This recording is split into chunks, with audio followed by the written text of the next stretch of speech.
Welcome to the Flourish Frequency, the show where we activate and amplify the frequencies of success, joy, and abundance. I'm your host, Beth Larsen, a high-performance and quantum success coach. If you're ready to ditch the hard hustle and embrace a more effortless flow, then this is the show for you. Together, we'll tap into quantum thinking, harness the laws of the universe, and unlock the secrets to living a life of more. More joy, more energy, more passion, more money, and more meaning. No more simply surviving, we're going beyond thriving. It's time to flourish. The Flourish Frequency Show starts now. Wow, everybody, I'm Dr. Pat, and I get the honor of doing this show with the most incredible Beth. Look, here's what I want to say, everybody. You know, I love the way the universe works, right? Because even when you don't know it, things are being orchestrated. They're being lined up. They're being put into motion with messages that you're thinking, do I really need to hear that message? So yes, we do need to hear the message today.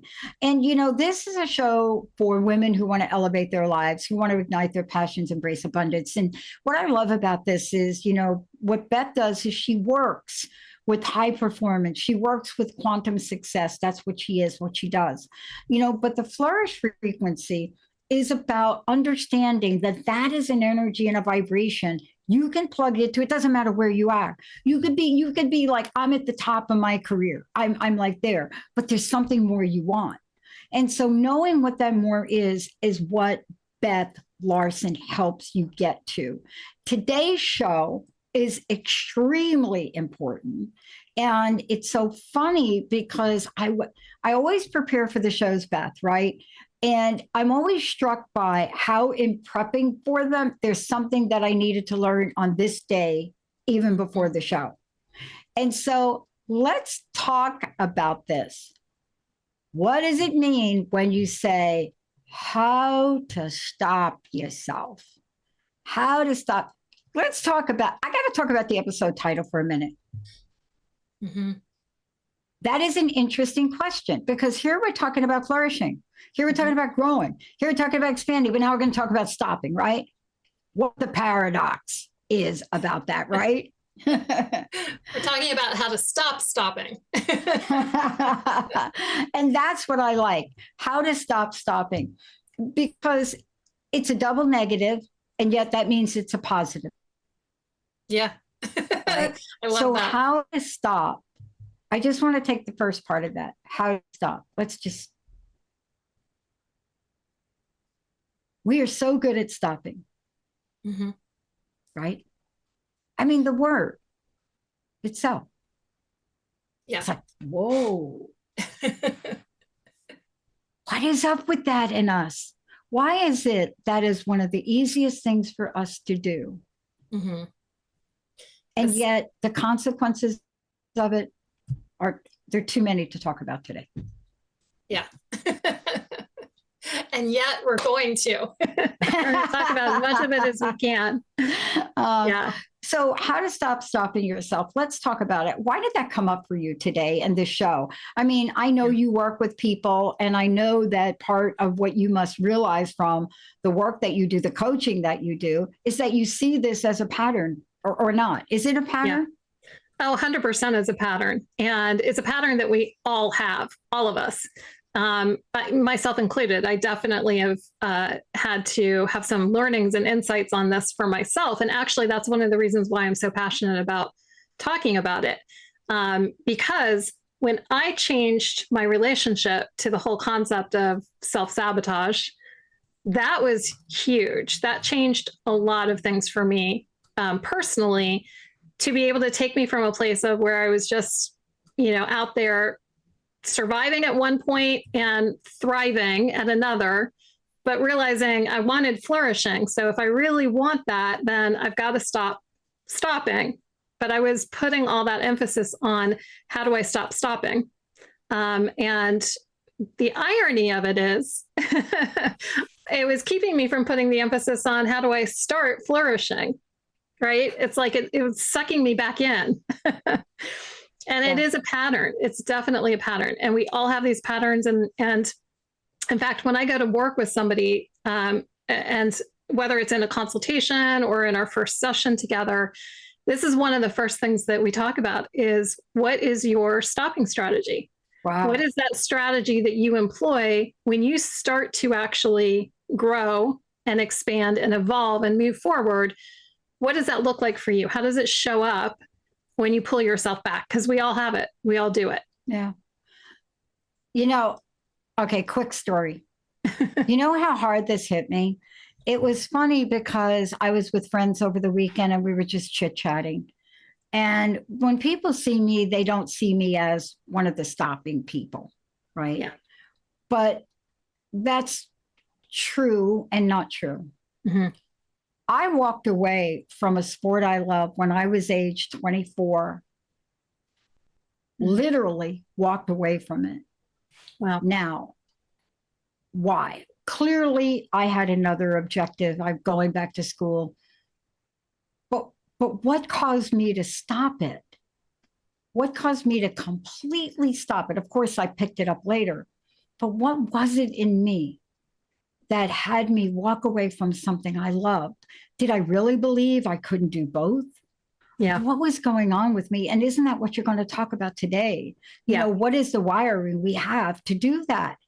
Yeah. Yeah. Well, that's it right there. It's the wiring that we have. It's actually a very primitive part of ourselves, right? When you think in terms of self-sabotage, because that's usually what this comes up as, right? Self-sabotage. Why do I keep sabotaging myself? But the interesting thing is it's not really self-sabotage. It's actually self-preservation, right? Sabotage is actually a very conscious, intentional act to take something down. That's a sabotage. Self-preservation is all about trying to sustain something and keep it alive. So what is it that it's trying to sustain and keep alive, right? And if you think about this in relationship to, where this actually came from within us, this impulse within us for the self-preservation, you can go all the way back to the beginning, caveman era, right?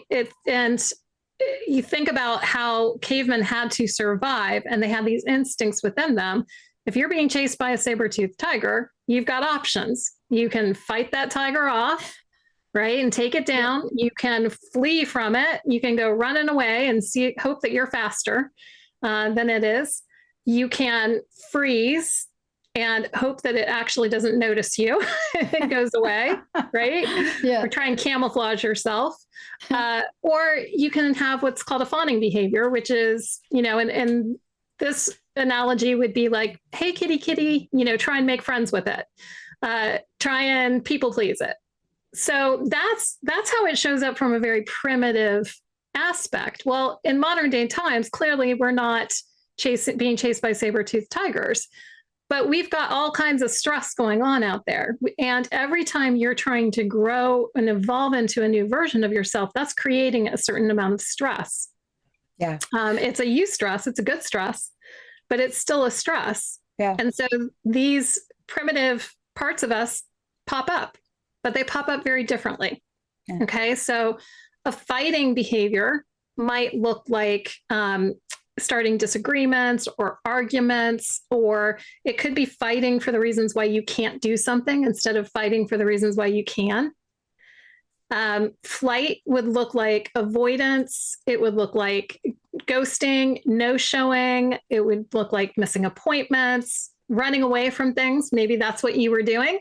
Totally. Like a lightning rod. Yep. Okay. Yeah, I'm very clear that I ran away from it because this is what we're talking about today. This thing you're talking about here, this stopping, this stopping energy, right? Yeah. The thing we're talking about right now is being aware. Number one, that like I'm aware, like I don't know how many years later. Okay. I am now aware that I stopped that. But I didn't have to. But I didn't have any tools to stop the stopping. Right. I did not. Right. Right. Well, and the awareness is the first step, though, that you're doing it. Because some people are actually not aware that they're doing it. right? Like a missing appointments and forgetting things is actually a very subconscious thing. It is one of the ways that our subconscious kind of tricks us into back into that safety zone, right? So it is sometimes conscious and sometimes it's not. Sometimes you're aware that you're doing it and sometimes you're not. And you just don't realize that this is how it shows up, right? And so, going back to when I start working with somebody, this is one of the first things we dive into. What's your pattern? How does it show up for you? Procrastination and indecision and overwhelm are classic examples of freezing patterns. Yeah. And how many people stop themselves because they get stuck in procrastination or analysis paralysis? Yeah. I love that we're talking about this, because let's dig a little bit deeper with this, if we could, for a minute. Mm-hmm. The P word nobody likes to hear, especially if we hire a coach, right? But, that's why we hire a coach, because we have to have certain things pointed out to us, correct? Yeah. I mean, there are certain things that will help us get to the flourish frequency, and there's some things that won't. And these things you're talking about really help us understand, when am I in flight? When am I in fight? And what do I need to learn about these? But I think there's something else you said. I wish you would touch upon it for a minute. And that is, even though awareness is the first step, you have to know that awareness is the first step, but it is not the last step. Not by any means. Yeah. Because we actually want to stop after awareness. Yeah. It's not enough to be aware. I mean, many of us are aware of those things that we're doing, and then we still don't do anything different. So you got to recognize too, and this is really important, because a lot of people try and willpower their way through and force themselves to do something. But you've got to realize that this fight, flight, freeze, fawn, all these behaviors, that's the nervous system at work. Yeah. And it's actually, if you're working just literally from your mind and trying to force yourself to do things, force the behaviors, but your nervous system is locked down and fighting against you because it's worried about staying alive. And what is it that's trying to stay alive? It's the old version of you. It's the old identity. You might be trying to create a whole new identity. I was trying to create an identity of flourishing, but I was hanging on to dear life for the thriver in me that needed to push and make everything happen. Right? That is, I need to be willing to let that part of me go to be able to really fully embrace the flourisher. I love that we're talking about this. I did something yesterday and that was so uncharacteristic of me. I mean, I know it's uncharacteristic of me, but people that know me may or may not. And, I had to step back, step away, step back. I don't have the right language for this. It's not fight and it's not flight. And it's not procrastination, it's something else. And I think we get confused about this. It's that place that if you have something in your toolkit, like all my Buddhist friends, they have a million of these, right? But if you have something in your toolkit where you can give yourself permission. Yeah. So give yourself permission to do something with this information you just have. Yeah. I had a level of awareness yesterday about 10 different things that were happening over the past 2 weeks. And they were all kind of coming together, exhausting my brain. Mm. And Einstein said it, you cannot solve the problem at the level it was created. So my brain was not going to solve it. So isn't this what we have to learn, is now that we've got the awareness, we can learn some tools along the way to help us stop the stopping, but it may look like we're stopping to stop the stopping. Yeah, it's like you have to slow down in order to speed up. Thank you. Yeah, slowing down is not stopping. Can we just define slowing down is not stopping, exactly. Right? Okay. Exactly. But do you find how that is important sometimes when you're working with your clients, that you have to hit the pause button in a sense? Mm-hmm. To get some relief, so that you can find the new pathway. Is that making sense, what I'm saying? It is. It's partly so you can build the capacity up to be able to go back stronger, right? If you're just trying to push through and force and make it happen, that doesn't work. It doesn't work because it's purely addressing it from the mental side. You've got to be able to build up the energetic capacity to handle more, right? If you can handle more, you can have more. And if we're stopping ourselves completely, it's because we can't handle more. So how do you handle more? How do you get back into that place where you're moving forward again? I'm talking here about birthing a new version of yourself. Well, think about it when a woman is actually giving birth, right? There's in the process of labor, what's happening? Are there some breaks along the way? Yeah. And what does the doctor say when she's coaching through the birth? What do they tell you to do? Breathe. Breathe. Breathe. Oh my gosh. Look, the funniest clip I ever saw. No, it's not. I'm not going to make a joke about birthing because there's nothing funny about that, but it's related to it. Yeah. Growing up as an athlete, and being around so many men, male figures in my life, of course, you go to training. And, this guy comes along. His name is Arnold Schwarzenegger. To this date, people say he was the premier, the best of the best bodybuilder. Forget about the Terminator. I'm not talking about that. I'm talking about the Arnold that showed up and mastered a sport, mastered it. Yeah. And, what I love about this is what we're talking about, because it seems like in order for us to grow, something has to, what did you say? Something has to crack, something. In muscle building, the strangest of strange is that why is there pain in muscle building? Well, you're tearing the muscle to allow it to grow. Yeah. And, for years I didn't know that. But then once it was explained to me and I heard a clip from Arnold on it, once I understood that what was happening wasn't just pain for pain's sake. And I think sometimes in what you're talking about, to get to the point of flourishing and the flourish frequency, we don't understand the pain points we've gone through that are points of awareness, action, and transformation to help us. Can you talk to that? Because sabotage is a conscious act. And if we understood that we're in the process of something and it's part of an end game, maybe we would do less of it. I don't know. What do you think? Yeah. Well, I think partially when you're looking at it as sabotage, that actually pulls you back into it being a negative thing. How many times when you see yourself sabotaging something, then it's like you start to get down on yourself because you're sabotaging. But if you recognize it's just a preservation act. It's not sabotage. It's a self-preservation. Now, what is it that I'm trying to preserve? And what is it that I actually want to grow? Now I can take my focus off of trying to stop stopping and actually, I titled this How Do You Stop Stopping? But it's really not about that. It isn't about stopping. It's about starting what you're actually wanting to do and releasing the stuff that's getting in the way of it. I'll go back to the analogy of giving birth again. It's like a woman, when she's giving birth, if she resists the process, it's going to be painful. I mean, it's already painful, but that's a temporary pain for something really beautiful to emerge on the other side of it.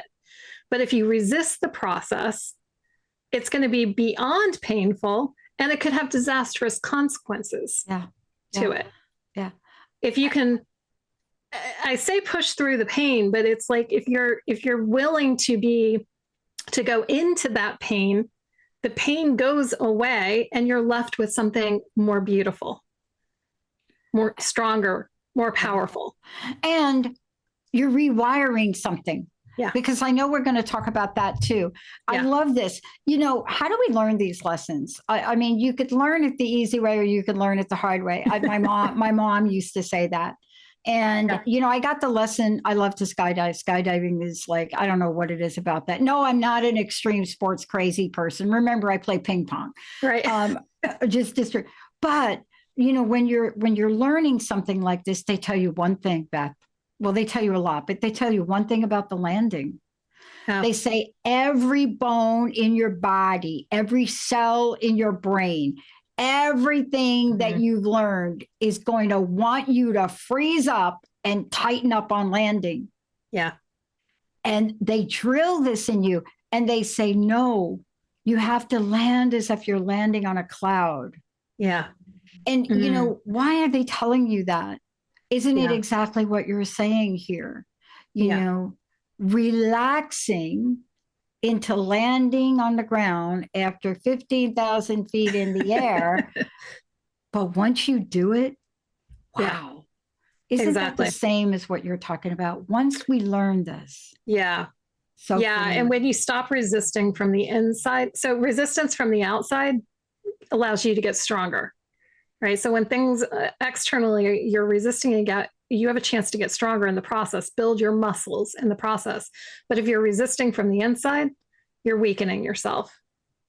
And that's the sabotage. That's why it's like, you know, if you're catching yourself doing it, if you know what your stopping strategies are, what your patterns are, when you become aware of it, then what is it that I want to do when that starts to show up? How do I want to show up differently? And am I willing to be a little uncomfortable in the process, not resist it, so I can actually get stronger?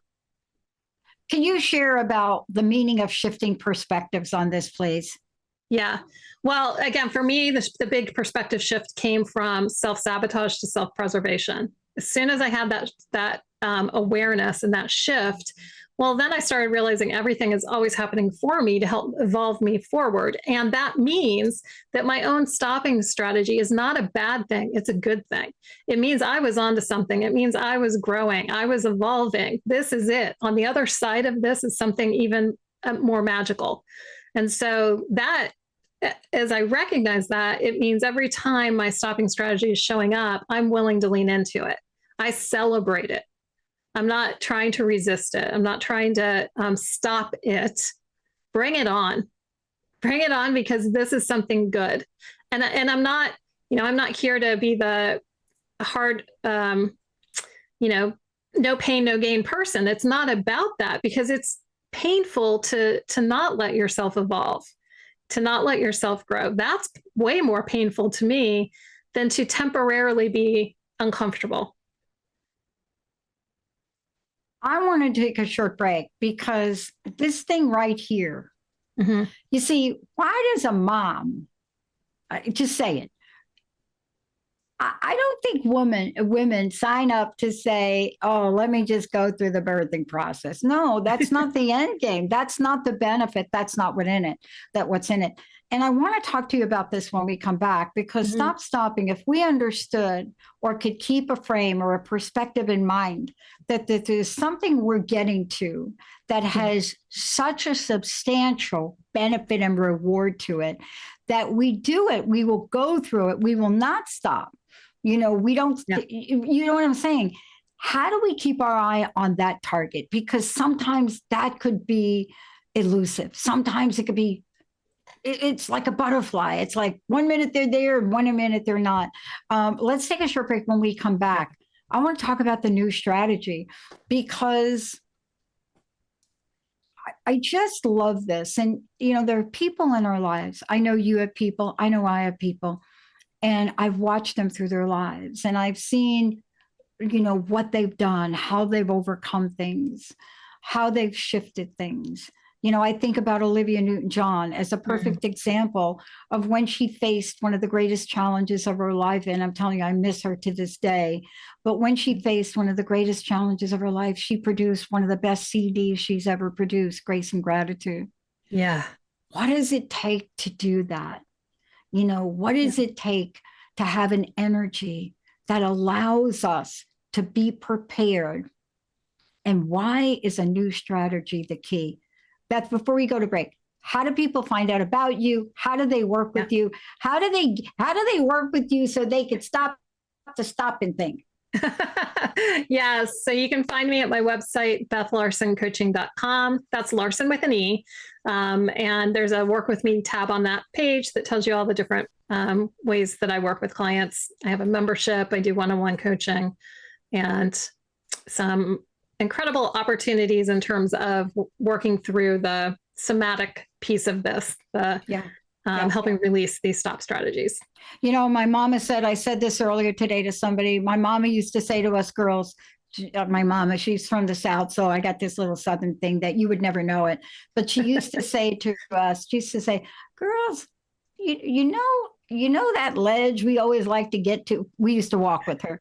Like we always used to like to climb that and get to the ledge. We always like, remember she says, getting to the ledge and getting to the edge of the ledge, that was always easy. Getting to the edge of the ledge was always easy. But what does it take to take the leap of faith to know you will be caught when you do that? And why don't we believe that we will be safe? Yeah. Let's take a short break. When we come back, more from most amazing Beth Larsen here today. How to stop stopping yourself. We do it all the time, folks. Okay. The Flourish frequency, activate your energy, amplify your life. We'll be right back.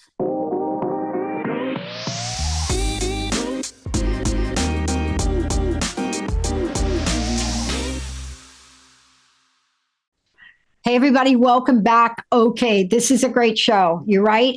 Flourish frequency, Beth Larsen. How to stop stopping yourself. Before we do this, okay, let's just make sure we remind people again.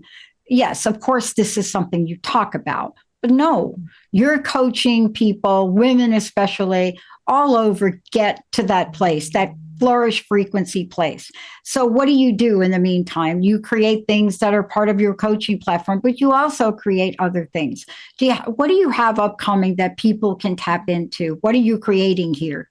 Yeah, well, each month actually I do. So I have a membership program, and each month I do 3 different workshops, which I also allow drop-ins to. So one of my favorite workshops each month is called Somatic Magic, and it is a transformational breathwork journey using 9D technology and also Healy frequencies. And so that is a really powerful opportunity to bust through a lot of the stuff that's in the nervous system. Which is exactly what we're talking about here is, that nervous system, when it's in fight, flight, freeze, or fawn, it's handicapping you, right? It's keeping you from moving forward. So for me, I would say if this whole topic is ringing for you, check out one of the Somatic Magic workshops because it's powerful. You can bust through a lot of this energy in a very short period of time. Oh, a little crust busting. Yay. Yeah. Exactly. Look, I want to talk to you about this next part, which is really important. I want to talk about the new strategy. Yeah. It's fascinating. Within the past 10 days, I've had to create between 6 and 8 new strategies for different things. Mm-hmm. One of them was for a client. One of them was for ourselves. And I didn't realize it till this show, that's what I was doing. I mean, we don't show up and say, oh, let me create a new strategy today. Yeah. But there's something that happens that says we have to try something new. So let's start with that conversation, right? Yeah. We get indicators that says this ain't working. We've got to have something new, right? Yeah. Yeah.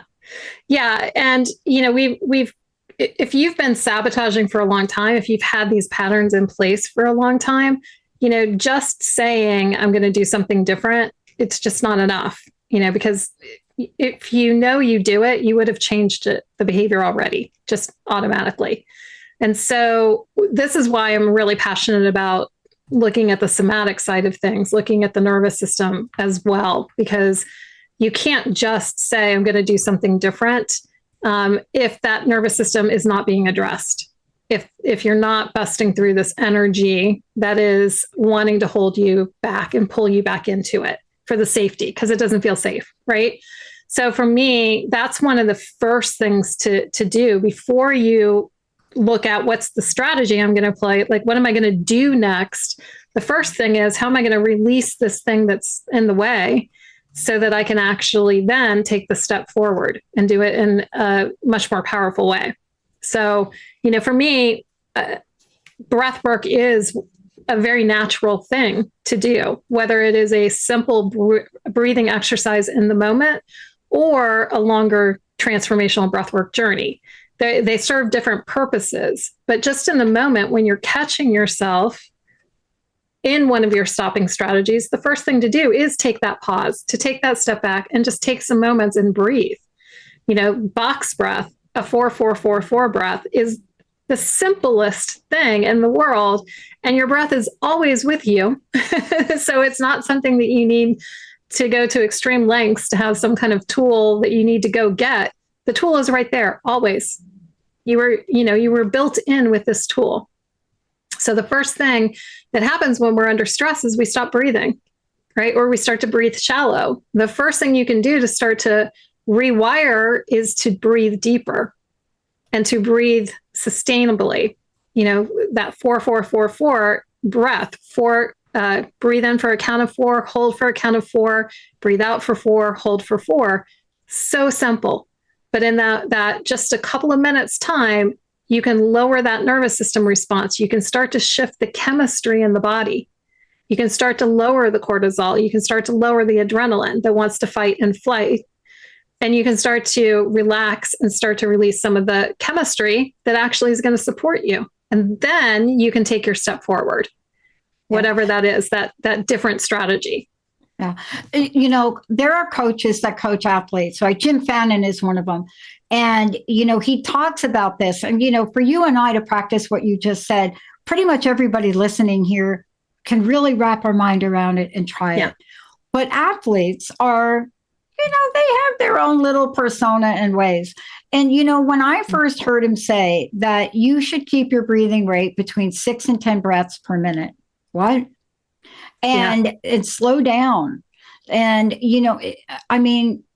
when people hear that, they're like, what do you mean? And when you're talking about this, what you're saying is sometimes we have to slow down.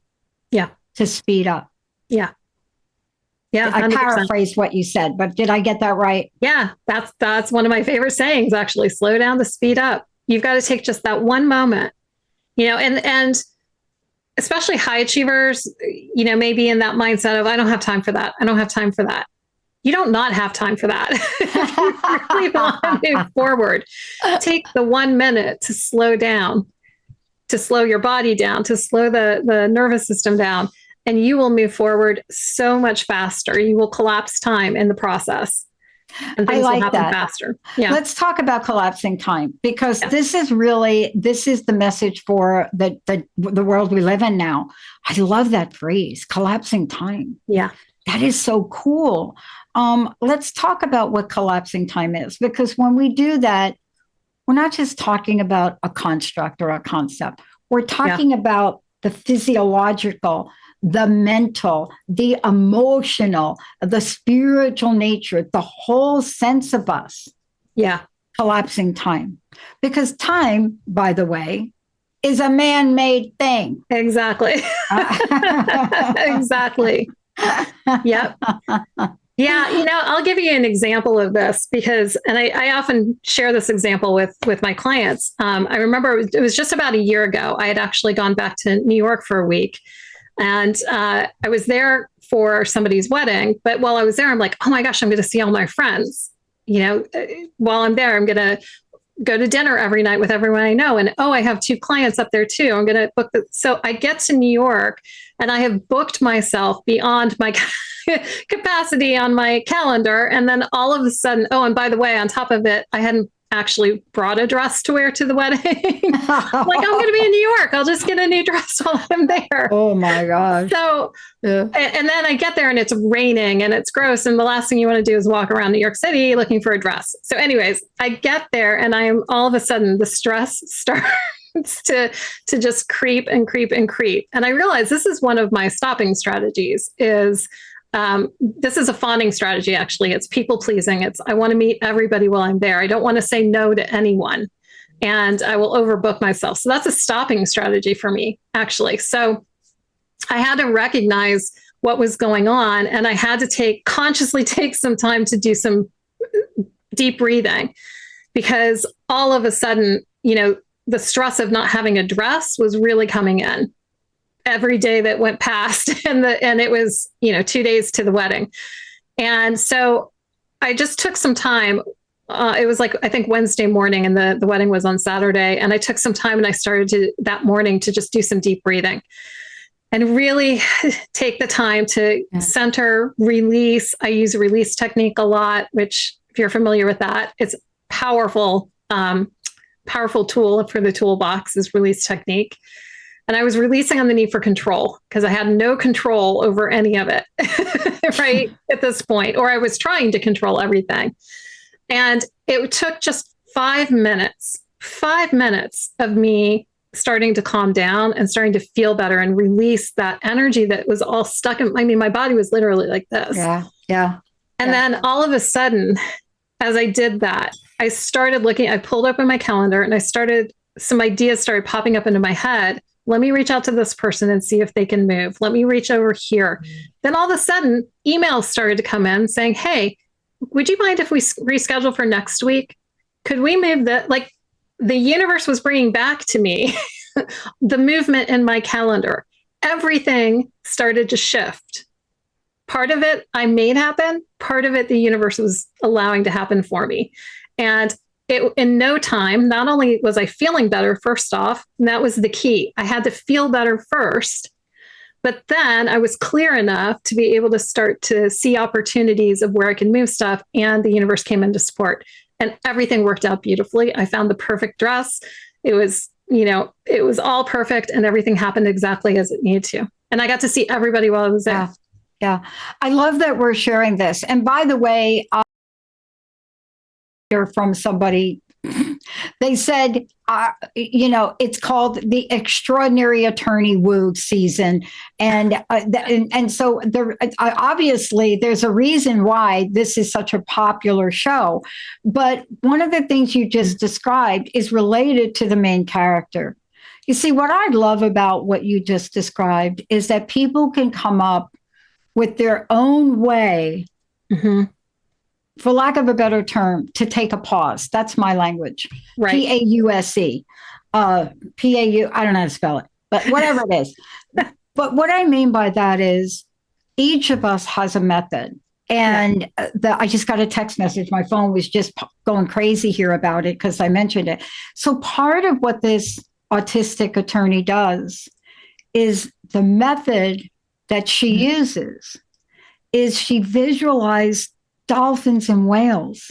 You see, it's so interesting. You and I are talking about this, and here's one show, a thing on the TV series thing that points to the success of this person through the process you just described. Yeah. It is so important that we take this message and that people hear it. It's not just about you and I learning some tools we may have learned in a holistic process or a holistic way. Yeah. We're sharing some things that are very ancient. When you go back in time, thousands and thousands of years, and I think you mentioned this earlier, I think you referred to cavemen, but when you go back, we could learn so much from those that have came before because they knew how to do exactly what you just said. Yeah, it's instinctual. Right? It's instinctual. Yeah. Are we at risk? Are we at risk, do you think, in the busy world we're in? Are we at risk of not recognizing how instinctual it is and forgetting that we can regulate our nervous system? Yeah. Well, I think that's why you're seeing a huge uprising in the amount of people talking about it and the amount of people actually doing it. So much these days about somatic work and nervous system regulation, and bring it on. The more of it, the better, because we are constantly inundated with stuff on the outside. It's why there's such a rise in things like ADHD and autism and all of that, because there's so much stimulation out there, and the nervous system doesn't know the difference. It's just fighting for survival. And, that's not evolutionary, though. That's preservation. And there's evolution is beyond that. And the part of us that knows that we are not the response that we're having, we're just having that response, is the part that gets to go back to what works, that goes back to that primitive piece.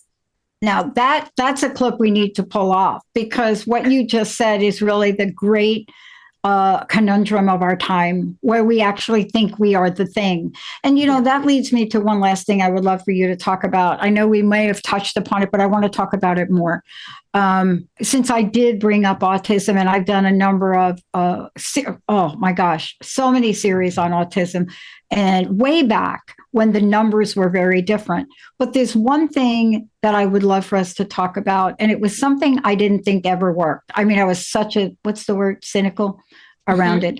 And that's EFT and tapping. Yeah. And I want to talk about this for a minute because so simple, non-intrusive, and so powerful. What is your sense of it? Absolutely. Yeah. EFT tapping. And I would also add havening. I don't know if you're familiar with havening or not, but all of these work so simply on, our energy systems and the meridians in our body. And yes, I'm a huge component of all of those. Again, all simple, all easy, and all have your tools right there.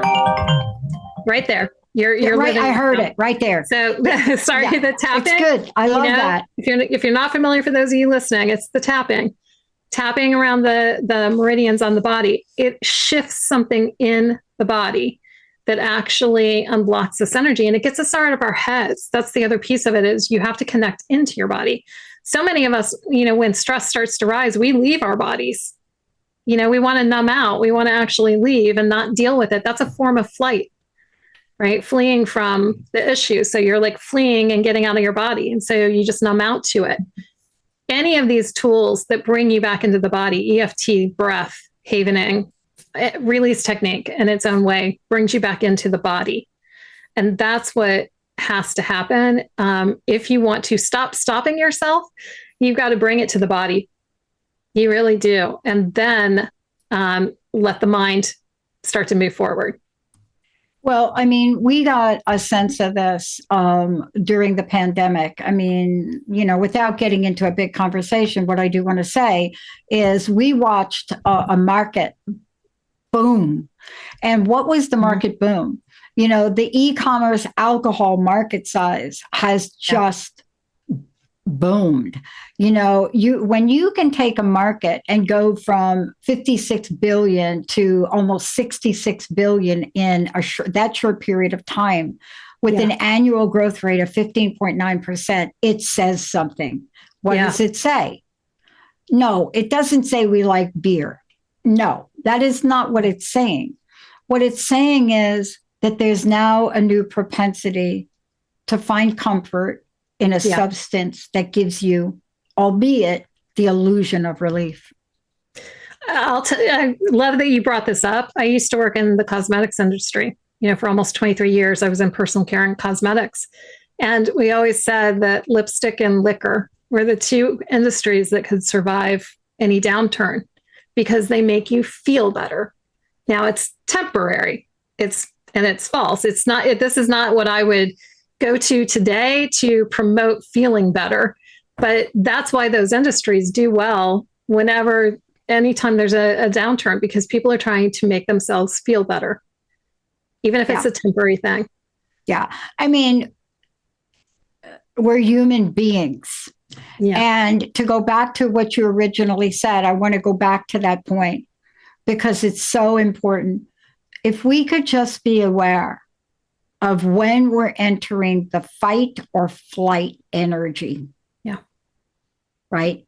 Because if we can catch ourselves, I guess maybe that's the first part of stopping, right? Yeah. Is to be able to know, oh, look what I'm getting ready to do. Look at the way I'm getting ready to react.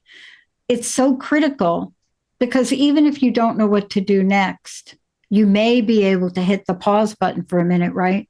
Yeah. Well, you just said a word that's really key, the react, right? The nervous system is a reaction. If you want to get to the place where you respond instead, then you've got to take that pause. You've got to take that moment. If you're in the reaction, you're just knee jerk, right? Yeah. It's just the reaction that's happening. So to be able to recognize it. And like I said before, for me, what a huge shift was starting to celebrate it instead of get afraid of it. Because that actually just adds to the fear. Like, oh no, there I go again. Oh, there it is. That feels totally different. right? It feels totally different. Oh, there's my stopping strategy. Awesome. Like this is a good sign. This means I was onto something. That one shift takes you from feeling heavy and contracted to, oh, well, that's actually a good thing. I can do this. It's a complete night and day experience of it. And I've said this, I think on previous episodes, I said, you don't need your situation to change or your circumstances to change how you're experiencing your circumstances. You don't need that self-sabotage moment to change how you're experiencing it. You get to experience it differently, which means you get to actually show up differently then. Yeah. And part of this, though, is what you said before and what we're going to continue to talk about the more shows we do. But it's this place about getting us back to balance. And what I mean by that, I'm not really talking about balance with a capital B. Yeah. I'm really talking about you're in a situation. And if nothing else, if temporarily you can do something, right? Yeah. To create what we call balance. It's that seesaw. I grew up in New York. And so, what did you do for fun? You went to the concrete jungle park and you played on a monkey bars or the seesaw. And it was always interesting, the whole seesaw experience, right? Because very rarely did you work for balance. What you worked for is making sure that you were the one that could control how high you went or how low you went. And what we're talking about here today is achieving a state within ourselves that gives us enough breathing room. I think you talked about capacity, that gives us enough breathing room to pick a different action. Yes. Yeah.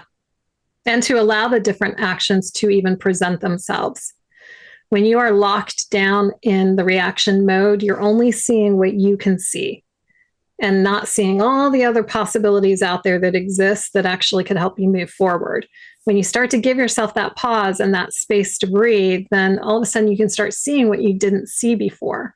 Like in my example with the New York situation, it's like there were so many things I could have done to shift stuff around, but I couldn't see them when I was locked down.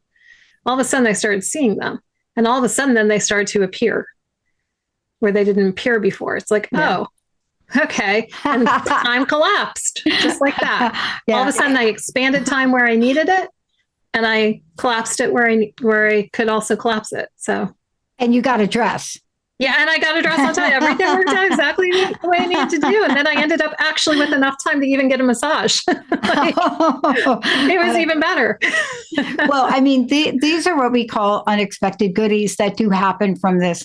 And, we're going to talk about more of this because that's part of the Flourish frequency. Yeah. We're not just talking about something like how to stop stopping. We're talking about why.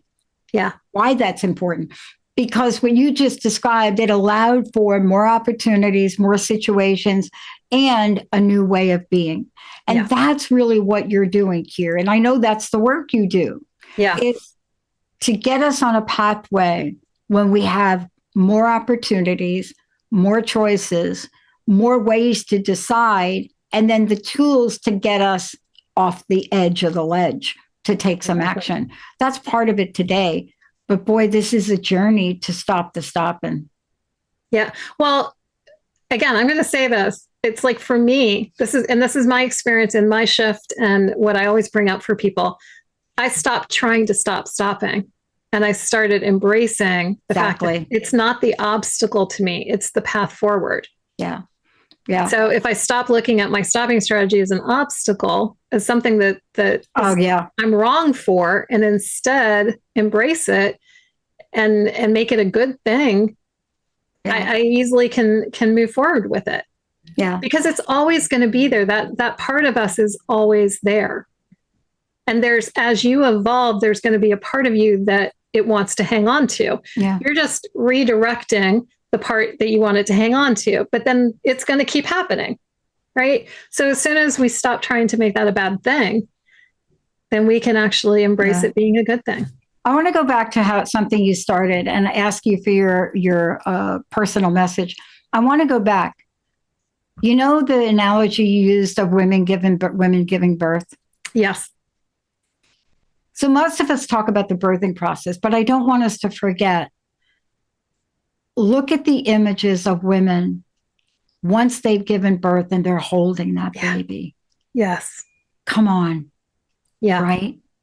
There's See, nothing that's like what it. we're talking about, isn't it? Yeah. Yeah. It's what's on the other side of that. And it's so worth it. Mm. It's so worth it. And, it's, you got to remember you're on this journey, your flourish journey. If you're here to flourish, which means you're going to experience the stopping strategy along the way. And so if you don't try to stop it, even though that's what I named the episode was how to stop stopping, but stop trying to stop. And if you don't try to stop it and instead you welcome it, look at what you're going to have on the other side. You'll feel that feeling of, wow, I did this. Yeah. Wow, I am this. It takes on a life of its own. All along. Yeah, it takes on a life of its own. Yes. Beth, thank you again. Please tell us how we can work with you, and I'd love to know your closing message. And thank you so much for this reminder. Yeah.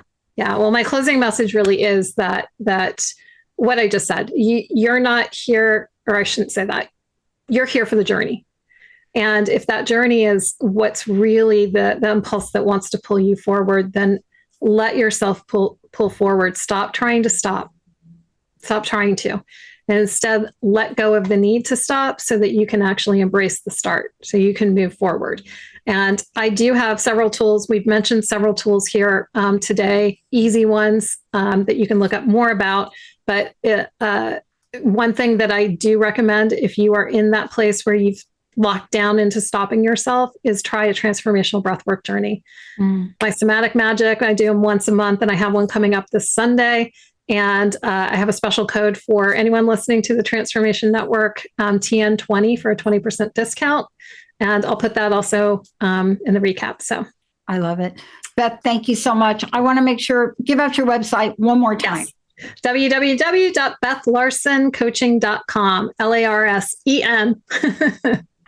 Coaching.com. Thank you so much for today. Thank you all for tuning us in, turning us on. Thank you, Sierra, for pushing all the right buttons. And remember, this is your pathway to flourish. We'll see you next time.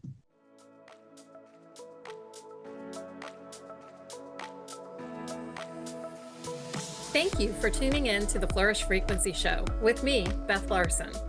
I hope you've enjoyed this episode and are leaving with a heart full of inspiration and a mind buzzing with the possibilities of more. Tune in every third Thursday at 11 a.m. Pacific on Transformation Talk Radio for more frequency boosting conversations.